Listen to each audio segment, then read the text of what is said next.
Many times customers ask me how long their system is going to last, how much longer.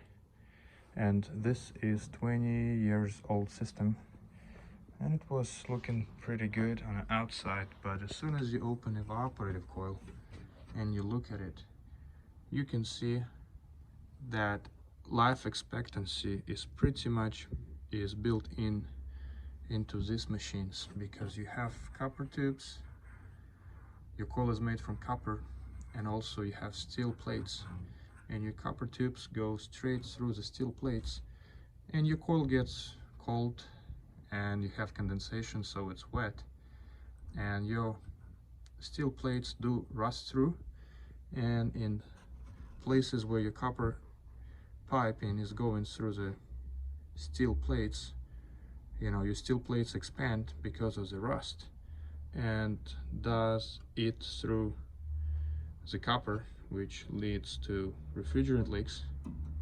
So these coils have life expectancy built into them. This particular coil also has plastic pan. Most coils, older coils, have metal pans.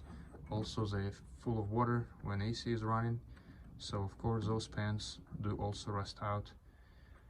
So 20 years old evaporative coil, so think twice if you want to change complete system, or you want to replace just outside unit, or you want to just replace just the furnace without the coil. So